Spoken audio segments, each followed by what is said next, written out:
ठीक है, ट्रांसपोर्टेशन होती ही किसके वजह से है? ह्यूमन हार्ट की वजह से है। So there is your there is the diagram. अब भाई मैं पहले ही बोल चुका हूँ, फिर से नहीं प्लीज़, नहीं अच्छी ड्राइंग, बट स्टिल हमें फंक्शनिंग याद करनी, क्योंकि क्वेश्चन आता है डिस्क्राइब और जस्ट राइट डाउन और enlist the working of human heart. तो ह्यूमन हार्ट में, ह्यूमन हार्ट की वर्किंग क्या है? डीऑक्सीजनेटेड ब्लड कहाँ से आता है, जाता कहाँ है, एंड ऑल दैट स्टफ। तो यहाँ पे वो है, तो we'll have a look. Human heart में बेसिकली ह्यूमन हार्ट जो होता है वो 4 चेम्बर का होता है। It is 4 chambered. ठीक है, बात जाननी ये ज़रूरी है कि वो 4 चेम्बर्ड होता है। 2 होते हैं एट्रियम्स एंड 2 होते हैं वेंट्रिकल्स। कोई दिक्कत है? ठीक है, एट्रियम एंड वेंट्रिकल्स डिवाइडेड है, right atrium and left atrium, left ventricle and right ventricle, ये डिवाइडेड है। तो यहाँ से वर्किंग शुरू करते हैं। बेसिकली हमारी बॉडी के 2 पार्ट्स होते हैं, upper body and lower body. हमारी अपर बॉडी जो है वो हमारे पेल्विक रीजन से ऊपर वाली बॉडी जो है वो अपर रीजन है, एंड पेल्विक रीजन से जो नीचे वाली बॉडी है वो लोअर बॉडी है।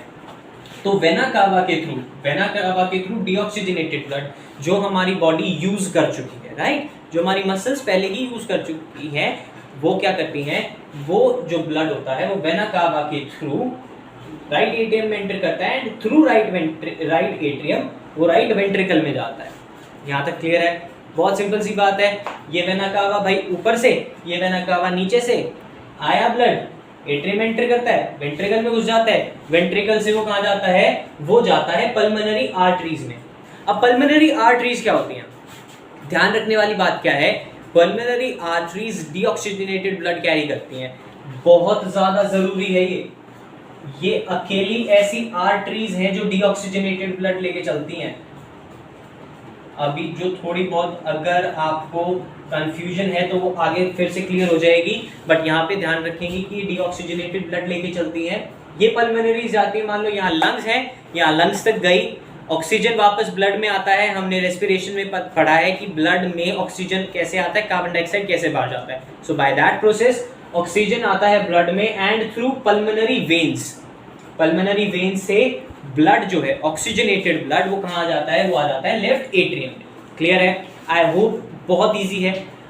लेफ्ट एट्रियम से वो आता है लेफ्ट वेंट्रिकल में, एंड थ्रू दिस वो ऑर्टा के थ्रू हमारी बॉडी में चला जाता है। So this was your working of human heart. Simple है, वेना कावा से अंदर आया, पल्मोनरी आर्टरीज के थ्रू लंग्स में गया, पल्मोनरी वेन्स के थ्रू वो लंग्स से वापस आया हार्ट में, एंड ऑर्टा के थ्रू हमारी बॉडी में चला गया। 4 नाम याद रखने हैं और 4 चेंबर्स याद रखने हैं, दैट्स इट।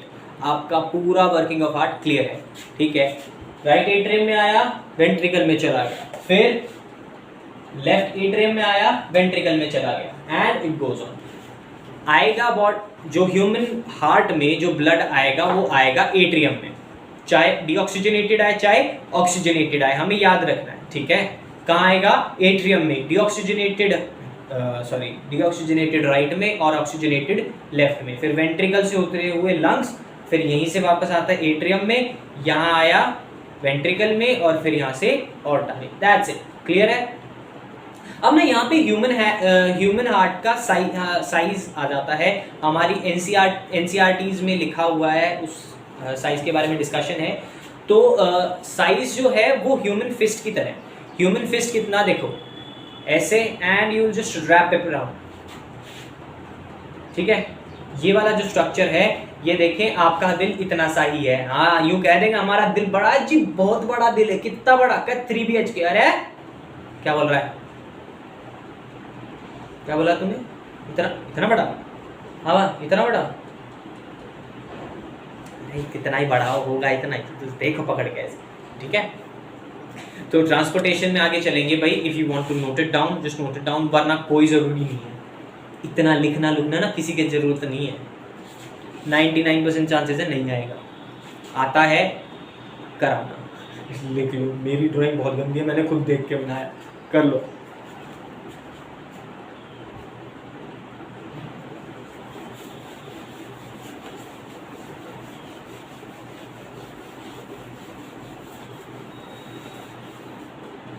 तो भैया अब ट्रांसपोर्टेशन होगी किससे? हाँ जी, ट्रांसपोर्टेशन भैया होगी किससे? ट्रांसपोर्टेशन जिससे होगी वो अब हम यहाँ पे करेंगे। सब दो कंपोनेंट है इसके, ब्लड और ब्लड जिसमें ट्रैवल करेगा वो ब्लड वेसल्स। बस इन दोनों के बारे में ही पढ़ना है। तो सबसे पहले हम ब्लड के बारे में पढ़ते हैं, ठीक है। ब्लड के 4 कंपोनेंट होते हैं। कितने? 4।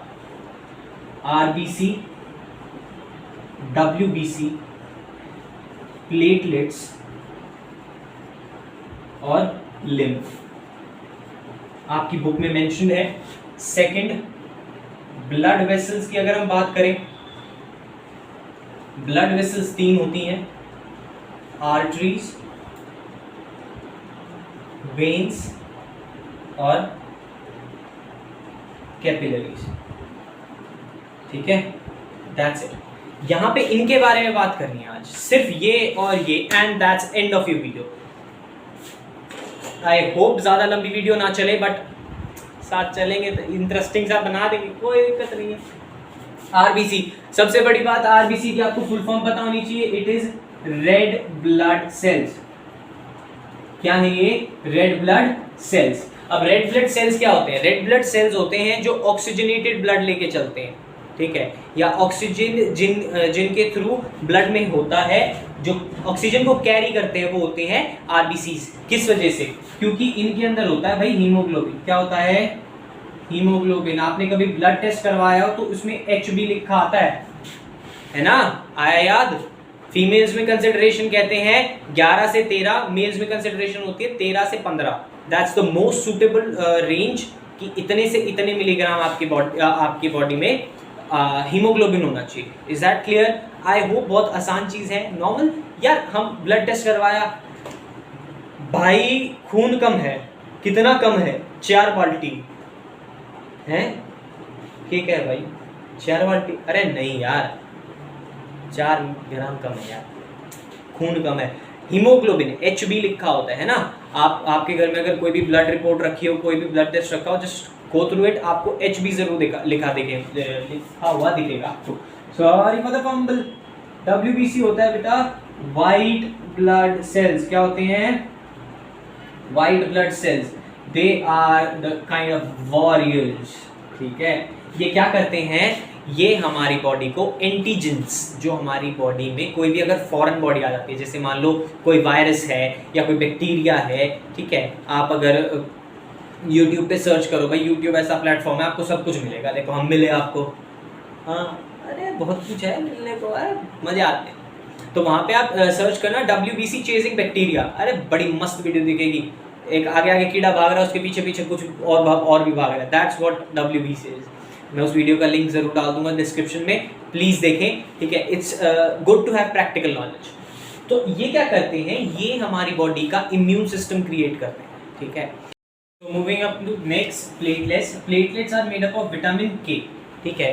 अब यहाँ पे ये जो विटामिन K होता है, ये हमें हमारी डाइट से भी मिल सकता है। There are many other sources, चाहे हम मल्टीविटामिन लें, चाहे कुछ भी लें, तो उसके लिए अलग अलग सोर्सेज होते हैं, ठीक है। सो ये जो है, ये प्लेटलेट्स क्या करते हैं? दे helps in clotting of blood.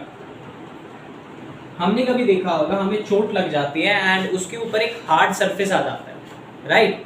यहाँ पे चोट लगी है, खून निकला हुआ है, थोड़ी देर में वो खून सूख जाता है, एक हार्ड सरफेस बाहर आ जाता है। That what a clot is. वो जो होता है वो क्या होता है? एक क्लॉट होता है। So I hope it is very clear. अब लिम्फ क्या होता है? हमें इसके बारे में कोई भी आइडिया नहीं है। ये होता क्या है?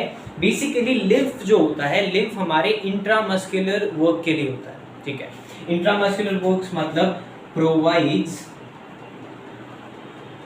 आइदर प्रोटीन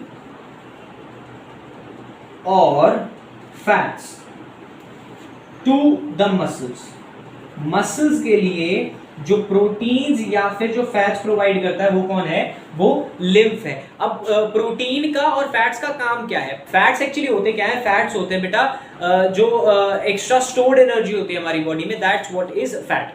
अब यहाँ पे फैट्स का काम क्या हो सकता है? फैट्स का काम यहाँ पे ये हो सकता है कि हमारी बॉडी में हमारी मसल्स को जो एनर्जी चाहिए, that can be like fat. और प्रोटीन होता है हमारी बॉडी के बिल्डिंग के लिए या मेंटेनेंस के लिए, ठीक है। अगर कहीं कोई चीज़ रप्चर हुई है, कोई चीज़ खराब हुई है, उसको कौन ठीक कर पाता है? उसको ठीक कर पाता है protein. So these are just the component of blood, components of blood. आज पता ही नहीं क्या हो रहा है, वीडियो में भी ग्लिच आ गया, कोई नहीं, will sort it next time. और वीडियो चल रही है तो बीच में नहीं। Arteries, arteries are the blood vessels. ये ब्लड वेसल्स होते हैं बच्चे जो ऑक्सीजनेटेड ब्लड कैरी करते हैं। क्या कैरी करते हैं? दे कैरी ऑक्सीजनेटेड ब्लड, ठीक है। और ये आर्टरीज जो होती हैं ये हमारी बॉडी में, like this is my hand, तो इसके बिल्कुल मिड में कहीं इस जगह पे आर्टरीज होती है, ठीक है। आर्टरीज बेसिकली बहुत ज्यादा अंदर मसल्स के अंदर सेफली पैक्ड होती हैं। This is because they have highest pressure, highest blood flow pressure. क्योंकि आप सोच के देखो ना, आपको बॉडी में ऑक्सीजन कहीं भी किसी भी टाइम चाहिए हो सकता है और वहां पे हम वेट नहीं कर सकते। It has to be quick, बहुत जल्दी होना चाहिए ना। हम भाग रहे हैं, कर रहे हैं, एकदम से कहीं ऑक्सीजन की जरूरत पड़ तो कौन करेगा? आर्टरीज तो करेंगी। आर्टरीज कैसे करेंगी भाई? आर्टरीज के लिए यार हाईएस्ट ब्लड प्रेशर देते हैं यार आपको। आर्टरीज दुखी होके आई भाई, सर जी हमसे नहीं हो रहा, हम बहुत थक जाते हैं। क्यों भाई, क्या हो गया? कहती देर काम, रुक ही नहीं रहा है काम। अच्छा रुक नहीं रहा वो बात अलग है, इतना ज्यादा कर, चल तू प्रेशर ले ले अलग से, तू ले जा, ठीक है भाई, मिल जाता है। अब प्रेशर हो गया भाई, प्रेशर को संभालने के लिए एक थिकनेस होनी चाहिए। सो ब्लड एक vessel, most thickest, like the thickest one,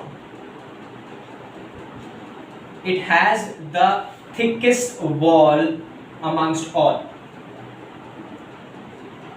इसमें और इसमें तीनों में जो थिकेस्ट वॉल होती है, सबसे मोटी वॉल्स होती है, वो किसकी होती है? वो आर्टरीज की होती है। Now moving towards veins. Veins होती है बच्चे, they carry deoxygenated blood, they carry deoxygenated blood. भाई बिना ऑक्सीजन के ब्लड को कौन कैरी करता है? अब ऑक्सीजन वाला कैरी कर लिया, डीऑक्सीजनेटेड भी तो कैरी करना चाहिए, क्यों? तो डीऑक्सीजनेटेड कौन कैरी करता है? वेन्स, ठीक है। अब इसके लिए lower pressure than arteries, arteries से कम प्रेशर किसका होता है? वेन्स का। And thinner walls than arteries, arteries से थिन वॉल होती है क्योंकि भाई उतना प्रेशर चाहिए ही नहीं ना। आते हुए खून वेट कर सकता है, बट जाते हुए खून वेट आते हुए खून वेट नहीं कर सकता, जाते हुए कर सकता है। सो यहाँ पे आर्टरीज और वेन्स हमारे लिए क्लियर हैं। Now moving toward capillaries. Capillaries कुछ ऐसी ब्लड वेसल्स होती हैं जो एक पॉइंट पे बहुत ओपनली कहीं पे भी दिख सकती हैं। जैसे हमारी बॉडी में जो ऊपर नसें दिखती हैं, इफ दीज आर विजिबल, तो यहाँ पे जो वेसल्स दिख रही हैं ये ऑक्सीजनेटेड, कुछ ऑक्सीजनेटेड ब्लड के लिए डेजिग्नेटेड होती है, कुछ डीऑक्सीजनेटेड के लिए। तो इसमें कोई खास डिफरेंस नहीं होता। ये बहुत ओपन जगहों पे जाती है जहाँ पे आर्टरीज और वेन्स का जाना थोड़ा सा रिस्की हो सकता है, ठीक है ना। आई होप यहाँ तक क्लियर होगा। तो आज की वीडियो यहीं पे, लास्ट में आपका सिर्फ एक टॉपिक बचेगा, दैट इज एक्सक्रीशन। तो एक्सक्रीशन हम नेक्स्ट वीडियो में आई होप हम कवर कर लें, क्योंकि ज़्यादा बड़ा टॉपिक है नहीं। ह्यूमन एक्सक्रीटरी सिस्टम और प्लांट में सिर्फ एक छोटी सी टर्म है, हमें उसकी ज़रूरत है, ठीक है। सो आई होप आप सबको वीडियो पसंद आई होगी। I know there was a glitch, but I try my best कि अगली बार ना हो। So thank you very much for watching, keep learning and keep watching.